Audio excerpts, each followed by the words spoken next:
Now let us look at Jamaica. That same survey, which was done, that same analysis that was done by the WTTC, indicated that tourism contributes some 47% of the foreign exchange earnings of Jamaica. And that it showed great, last year alone we had gross foreign exchange earnings from tourism amounting to some 1.9 billion US dollars. And I want to make the point that remittance was 1.93 billion. So tourism was just about 300,000 less. And there's a great big plan this year to change that around and to make tourism the #1 foreign exchange earner. That showed an increase of some 3.9% over 06.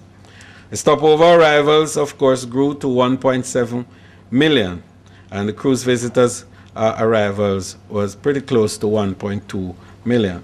And I want to make a point that today, the preliminary estimate for arrivals in Jamaica has reached 1 million. So that this is the middle of the year, and we have achieved 1 million arrivals, quite in line with our target for 2 billion for this year. Tourism contributes some 10% of our gross domestic product.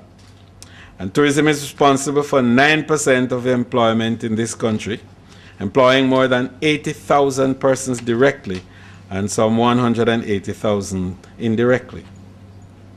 It has linkages to all sectors of the economy, of course, and is the only industry in Jamaica today that provides support and assistance for every single layer of employable persons in the country. We have seen encouraging growth both in the region and in Jamaica over the years. Stopover arrivals for the region rose, although just by over 1%, and Jamaica saw an increase in our growth of 1.1% last year. But I want to make a quick point here, because this 1.1 might be a little misleading in terms of where we're coming from. As a result, and we perhaps will say that later on, the impact of the WHTI had a tremendous effect on arrivals out of our principal market, the United States. And in fact, we had a downturn of some 4.9% at the end of the year. But during the middle of the year, we were experiencing downturns of up to 12%. And it was felt that we may not have made any positive gains at the end of 07. But of course, after September, the growth just began to move exponentially. In fact, the month of September, we saw growth of some 14%. And in October, we grew again by 10%. November slowed down a little bit. And of course, December was about 6.9%. So we ended the year after being negative at the end of August of some 6%. We were able to close the year at 1.1% increase and a record arrival of 1.7 million. So it showed that there had been significant buoyancy and movement.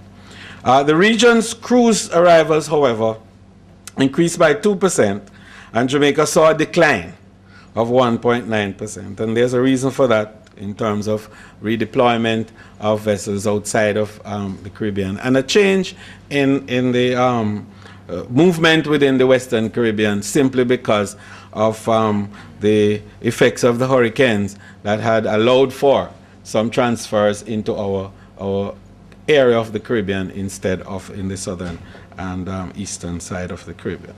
So once that change took place, then of course the downturn would have been reflected in the other year. The average room occupancy throughout the Caribbean stood at 65.8%. In Jamaica, the average room occupancy was 63%. The average revenue per available room throughout the Caribbean was $103.37 US, that is, in 2006. In Jamaica, the figure was 110 US dollars, and we are currently at $113. Gross visitor expenditure in the region amounted to some $27 billion, up by 6.7 over 2006.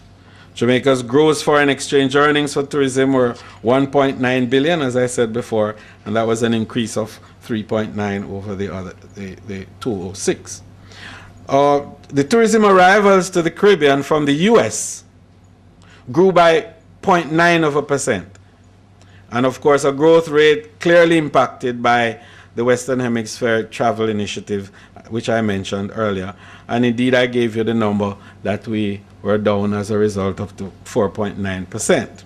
The figures, however, from Canada to the region rose by 12.5%, and from Europe by 2.5%. Jamaica experienced an increase of 24.1% in terms of our arrivals from Canada, and 12.8% from Europe. And what's not in the statistic here for you is that the Caribbean had an increase of some 37%. And in Latin America and South America, we had an increase of 63%, which is very significant. And it indicates something else, which we'll talk about later on. But also that the increase from Spain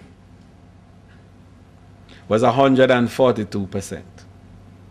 And I suspect you will understand why.